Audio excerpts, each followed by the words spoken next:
Hey everybody, and welcome to Pals Chat. I am Gina Parker. I'm here with my co-host Sadie Teal. What's up? Sadie Teal, what are you into this week? This week, well, I just listened to an album from Devo because I've heard so many people say that Devo is more than just Whip It, but I've never actually delved into their catalog. And I found a song from them that I'm like now in love with. Now I get it. Called SIB Swelling Itching Brain. The whole album is Duty Now for the Future.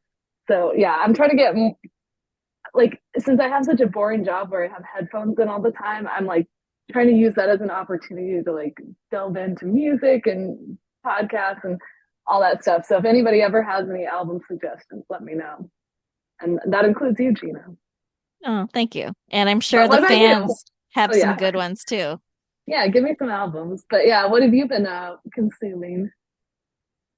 So this is one I started to mention last week to Heidi, but it seems like maybe more your vein, but also maybe not because it's Hmm. ki kind of normal-ish. Ooh, But is it some gonna be in my vein? Now I'm curious. It's the show Somebody Somewhere. uh, Hmm. with Bridget Everett, which is on HBO, and it's in its final season. And what I like about it is it's kind of unconventional pacing a little bit. Hmm. The moments have time to breathe, and it's Hmm. just kind of through the course of a day, kind of mumblecore in a way that Hmm. kind of works for me. Like the trailer makes it look like it has a plot, but and I guess it does, but like, It's more about the characters, like yeah. nice. Oh yeah, there's one other thing I want to talk about is Andor. I kind of like halfway watched that while my husband initially watched it, and then I finally like sat down to watch it with him, and I was like, this show is fucking incredible. So we finished it. It's well directed. The music is amazing. There's one like alien club song from the Beach Planet that I cannot get out of my head. And the acting's great. Like I remember that one was it Rogue One. I was like, yeah, that movie's okay, but Andor, I'm like fully on board with. I highly recommend it if you haven't seen it. I have seen it. That's the one where Andy Serkis plays a Yes. guy instead of a Mhm. creature. Yes, he. I know, and you would think Star Wars, Andy Serkis. Automatically, you're like, what kind of great monster is he? But his role specifically is so fantastic. Like the way that they outline all the different forces for like oppression. Like he's like this middle manager guy that like thinks he's gonna get out and blah blah blah, and how he ends up. Anyway, I just like how they go from like top level scheming to like people on the ground and like everywhere in between on both sides of that revolution or whatever. And I think it's really well done. Mhm. Yeah, I agree. It's a good one. It's a good one. All right, should we get into the soaps? Let's do it. I love your enthusiasm. Thank you. Yes, I need to know what's going on with Erica. I got to know what's going on with Tad. Is there more Tad news this week? Of course. Yay. Okay. I'll just talk really quickly about Greg and Jenny. They're this sweet little married couple Mm. and their reception.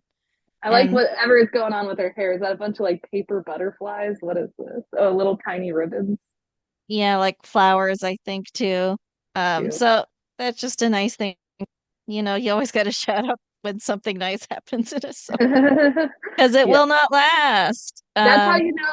Honestly, that's when I stopped watching Downton Abbey. It was right after the baby was born to Mary or whatever, and then immediately, I won't spoil it, but like the happiest thing that could possibly happen, and then immediately some giant downfall, and I was like, I see the pattern too much. I can't get my hopes up for anything, and I quit watching.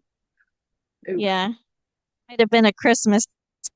Oh, I think it And was. Yeah, it was like the most heartwarming and then the most devastating, right up against each other within like 5 minutes, and I was like, I can't. This roller coaster is too much. I'm getting off. Adam and Erica. Adam is a multimillionaire who just came to town like last month, literally last month. He came in January. It's now February. Oh wow. And he's proposing to Erica. Is he good enough for Erica? I'm Hmm. suspicious already, honestly. So what happens is he proposes to Erica. Erica and her boyfriend Mike have just broken up like a week or two before because he was not ready for marriage. And Mm. then he went off to work on assignment in another country, which Adam set up, which neither of them know. Because Adam's like, let me just get close to your lady while she's heartbroken over you. Dastardly. He and Erica get married because Mm. Erica's on the rebound. Erica, within a few weeks of breaking up, is that what you said? That's an Erica move, though. You gotta That love it. is. Hmm. And so they get together, they get married, and Adam was the one making the movie of her autobiography. And one of the ways he got to marry her is he's like, I'll make you the lead actress in the movie. But he has secretly recast her by the time of the wedding. Oh, she is going to be pissed.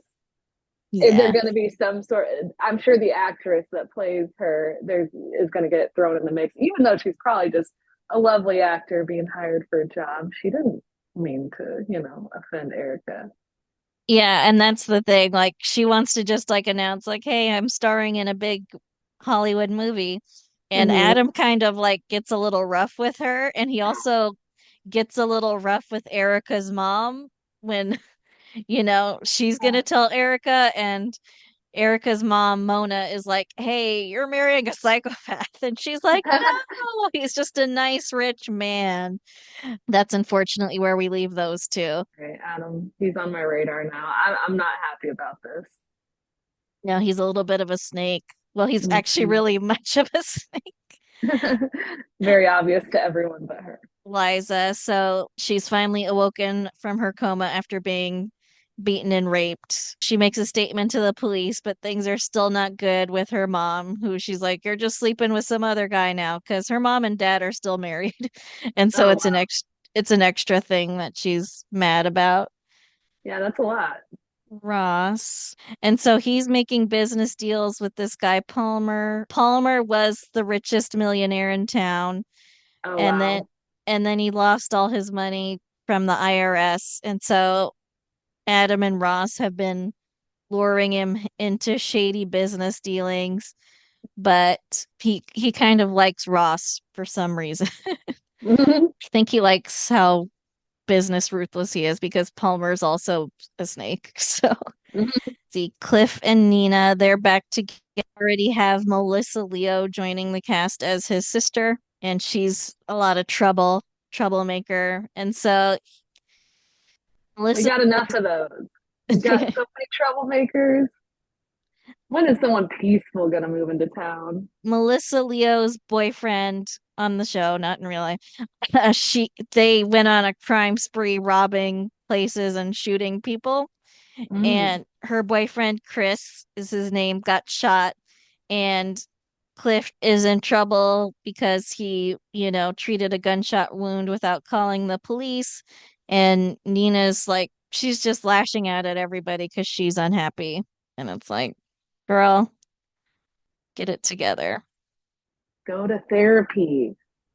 Hmm. You know what? That should be one of the arcs on this show is that they all go to therapy. I think that could be very good for everyone watching. Jesse and Angie, they're the couple with the baby. Jesse was in a band, but now that he's a father, he's like, he can never make it to band practice anymore. And the band kicks him out. And so Greg and Jenny and Jesse and Angie were like the two like hot teen couples of this time. They're also best friends.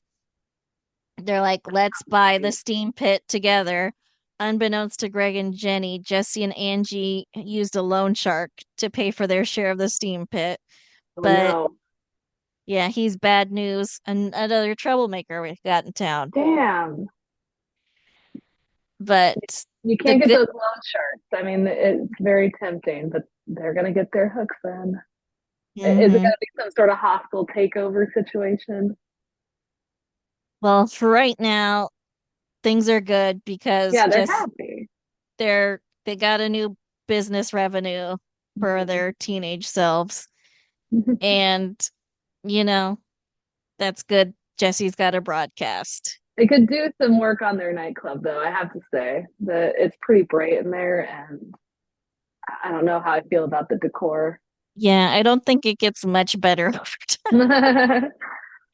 So they're the bros storyline. When we last left our heroes, Brooke was saying to Tom, "Hey, your friend made a pass at me." Mhm. I'm Tom's, like, whatever, I don't care. That's not true. yep. And then he left town He's and like, yeah, and just deal with it. and left Gil in their house. Oh So my Brooke was nearly raped, God. and Brooke was immediate like it was Gil. And Mark is one of the few people who actually believes her. Most people don't, including Tom, who accused her of lying. What is So, it about Gil that everybody's like, this is the most trustworthy guy? Do we even know anything about Gil other than he's an asshole? I mean, he's been in town for a few months, but But everybody's like, oh, Gil, we trust Gil. What has he done for this community that everybody's on his side? nothing really. Nothing. But felt like I know it's him. Like Mhm. I know it's him, and but the guy was wearing a ski mask. And are you sure you just don't like this guy? She's like, no, it was who else It's would do it? him. Brooke is an investigative reporter, and so she's going around getting clues. Tom feels like she's terrorizing his friend, and so he's mad and Damn, he he sees. loves his friend. They're like such good friends. I Mm-hmm, can't imagine like a significant other telling me something like that and being like, no, my friend though. mm. If I committed a crime, not sexual assault, but like, or if I was accused of a crime, like robbing a bank, would you believe I was innocent? I would not believe you were innocent, but I definitely would cover for you. And I would Mm. pretend to believe you were innocent. In a way that's even better, you know? I'll cover you. I'll be like, I could never even imagine it, but I could see it. Same for you, Sadie. Same. Why I'll not? cover you. She was just visiting family. Yeah. Oh, actually, she was staying with me that night. Yeah. Perfect. Tom sees Mark there. He accuses Brooke of cheating on him with Tom, which you have a lot of nerve accusing her of something. Jeez, she's got to get Uh, out of there. and she's like, he slept in the guest room because I was terrified to be alone in my house because I was nearly just raped. Uh, Mm-hmm. and he doesn't believe her. And but anyway, so Brooke is an investigative reporter. So she's been going around town interviewing people, setting up a timeline. She's actually like one of the smartest people on the whole show. Nice. And which is why she's one of my favorite characters. So she like basically has that he did it, but and she talks to the police and is like, I want you to be taking more action into investigating my case because I'm terrified, which Mm-hmm. is understandable. So the police go to Tom. Great. This is not what the cops need to do. They don't need to talk to Tom for verification. He's going to tell them she's crazy. Yeah. So the police talk to Tom and they're like, hey, your wife feels very sure your friend did this. And he's like, I think she's telling the truth that she thinks he did it, but I know she didn't. And so you shouldn't believe anything she says. And they go, thank you, sir. I Yep. appreciate your assistance. Goodbye. Yep. Yeah. That's how it happens. And so Brooke's fed up at this point, understandably, honestly. Mm-hmm. Yeah, I would be livid. And so she goes to her friend Mark and she's like, all right, I'm gonna like make a big deal that I'm home alone. No one's around. I'm completely defenseless in front of Gil so that he'll strike again. And then you'll be there to catch him. And then I'll have a witness. And then we call the police. Wow, that is quite the elaborate. You know, there's a lot of danger in that plan. So I support her strategy, but it seems risky. Yeah. So what happens is they set the trap, but Mark gets into a car accident on the way to her house. And so it's very like, oh, No. he might actually successfully attack her. Uh, Damn. and so there is that threat of violence, but they do catch him. The police do come. Mark comes, and everyone's like, "Oh, I guess he was trying to rape you all along. We were wrong. Whoopsie Oh, daisy." my bad. Oops. And how does she receive this? Does she go, all is forgiven? Or is she still pissed? All is forgiven with the police, not Tom. Oh, yeah. So, you know, Tom realizes his friend did attack his wife and he was wrong. So Tom goes to the prison to confront Gil and he's like, "Why would you do this?" And Mm-hmm. Gil's like, "I've always hated you for our entire friendship." Wow, Uh, Tom is a moron, idiot. He was defending this guy that doesn't even like him at all. Wow. so they were like both on a football team together in college. Gil was the starting quarterback. Tom was the second string. Tom went to the NFL. Gil didn't.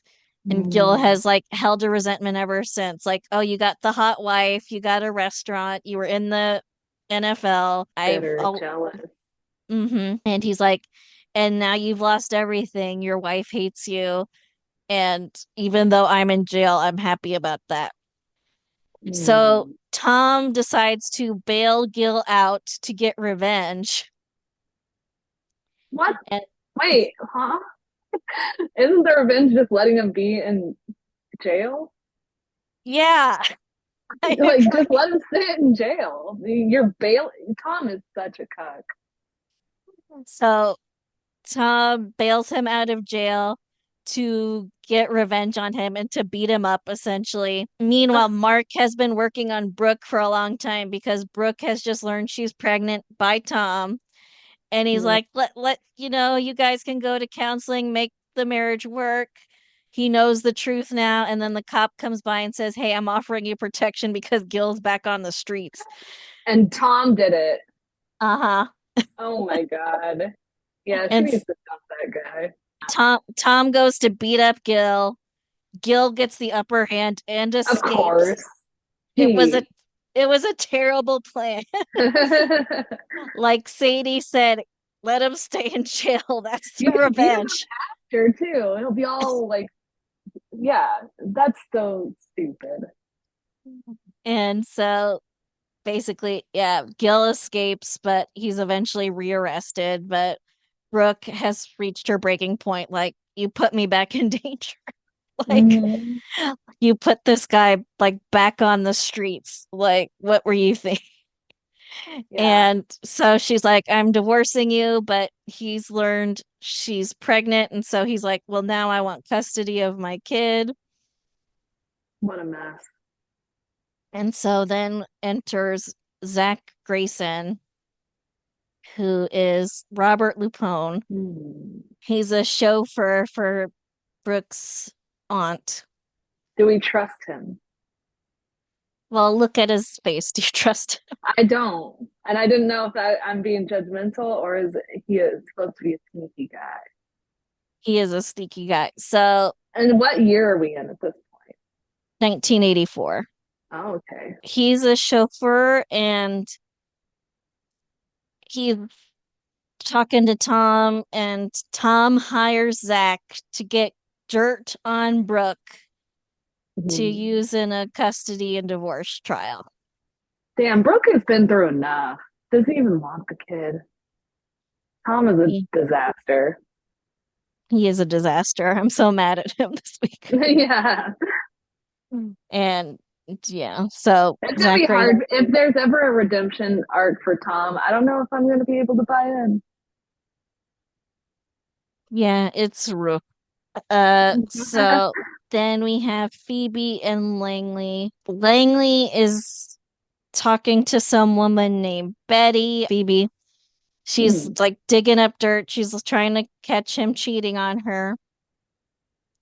So it turns out Langley has a long lost daughter named Hillary through this Betty person. And Betty was his ex-wife. And basically, as soon as Phoebe interacts with Betty, she gets into a car accident and dies. And Phoebe's like, we'll take in your child. Oh my God. So they've taken in Langley's long lost daughter, Hillary, who is not happy to be his long lost daughter. Yeah, that seems pretty traumatic. Yeah, your mom died and then And immediately. then you're like, oh, this is my dad, I guess. And oh, I guess I'm living with him. Yeah. Awful. And yeah, he's kind of a shady character in and of himself. So Mm. then we have Tad, old Tad again. Dad, what are you up to, Tad? So Tad is dating Dottie, but he's getting paid to date her by her mom. And Dottie eventually figured out this was actually true. But he's like, she told her mom, please keep paying Tad so he'll keep dating Oh, him so poor much. Dottie. Dottie is way hotter than she thinks she is, I think. Should not have to pay for anyone to date her. That's insane. And so that's the situation they're in now. And meanwhile, Hillary, Langley's long lost daughter, had a date with Tad's friend Bob. And Tad Oh, got in the middle of it because Tad wants Hillary for himself. And there he is making a move on Hillary. They were just making out. And doesn't seem like she likes it very much. uh-huh. And she's like, hey, back off. Like, you're a Yeah. creep, which is true. Yeah, you're his friend, the friend's girlfriend you're going for, or his date, whatever that. Oh, Tad. Yeah, you're making a pass at your best friend's date, and you also have a girlfriend. Like, Ugh, and so she's like the one woman his charms don't work on, and so he good. can't get enough of her though because of that. Like the first woman to say no to him, he's just so drawn to her. Oh no. And she is also attracted to him, unfortunately. Damn. Even though she's saying all the right things like please leave me alone. Tad's Um, got Riz. He knows it. That's the problem. and so Daisy is cheering up Edna, the woman who's paying for this man to date her daughter, and realized she set her daughter up with a scumbag who was Yeah. only interested in her money. But, you know, so that was February 15th, 16th, and 22nd, 1984, as well as March 8th and May 1st, 1984, those episodes. I have a question for you. Hmm. So, someone is going to die this year and never Hmm. be brought back from the dead. We've been talking about it. I think I asked you once before, who's your guess? Of who dies this year? Yeah. Or how did they die? Either one. I think honestly, we got to kill Tom. If it's not Tom, I'm gonna be upset. I think it should be Tom because I think even though Tad's like a cad, oh, not right, Tad the cad, but like he's more transparent about it. He's more transparently sleazy. I think Tom is like worse because he's trying to be noble and he's just a big dumbass. You Mm-hmm. know, I don't know. So my hope is that it's Tom and he just falls off a cliff or something. Yeah. That is one of my pet peeves in, entertainment when someone is coded in a television show or a movie as the hero when they're Hmm. actually like awful. Yeah, terrible. But you know what? Actually, can I change my guess? Because mostly soap operas, they like the tragedy, right? Hmm. Yeah, so it could be like a character that we're like, oh, we love that character. What if it's poor Dottie? You know, Dottie Hmm. doesn't deserve it. It could be her though. You'll have to tell me when we get there. And do you have any guesses for the death? Because it has nothing to do with Oh, who the character is. It's okay. just Guess like a weird death. on the death. Ooh. Okay. So I want it to be a death where it could maybe blame on someone else because that's got to be part of like a soap opera death. It's like it could be someone's fault. So maybe she took the wrong medication. Whoever it is took incorrect medication that was prescribed to the incorrect person. And there's a call on a voicemail machine that's like, don't take that medicine, but it's too late. And now she's dead. That's a good guess. It's not, it's maybe the most insane one I've done yet. So, but that's my guess. All right. Winners and losers of the week. Who's your winner, Sadie? Winner, oh God. I always want to go with Erica, but she's losing because, she doesn't even know she's been recast and that it's going to hit her like a ton of bricks. Greg and Jenny, they're winners this week. And then Tom is just beyond a loser. Like the biggest loser yet, I think, this week is in Tom. Yeah, there was a part of me that wanted to give winner to Adam just because he got Oh, yeah, everything he wanted, but true. he's been roughing up women, so I got to go Greg and Jenny because Greg they're and just like Jenny. married and starting a business. Mm-hmm. And loser also Tom. He makes me so Tom. mad. Like truly every wrong choice you could have made, he And I would have made. said yes, exactly. And poor Brooke. I would say Brooke is a winner for leaving Tom, but now he's got this whole custody battle thing going on. She's in a rough spot right Yeah, just this week that we were talking about them, just this week, he's told the police not to believe her. now. He's falsely accused her of cheating. He bailed Oh, her rapist out of jail and let him escape. He's now getting blackmail material on like, Tom, you're a loser. come on. Yeah, total loser. That's my loser. I do want to say thank you to our 15 subscribers. We got more subscribers. We love you guys. Big We love from us. mm-hmm. And thank you, Sadie, for joining me this week on discussing 1984. And Yeah. I think that's it. Buy our merch, like, subscribe, comment. We want to hear those album recommendations for Sadie. She's working her way through Devo. And, who do you guys think is going to die? You guys probably already know, but who do you think? Any thoughts on the episode? All right. Well, Well, bye. bye. Thank you for listening. Our theme song is Wouldn't It Be Nice by Sound Mirage featuring Lady Rand. Please rate and review, download, subscribe, all the things. And you can email us at amcrewatch@gmail.com. Thanks. Talk to you next week.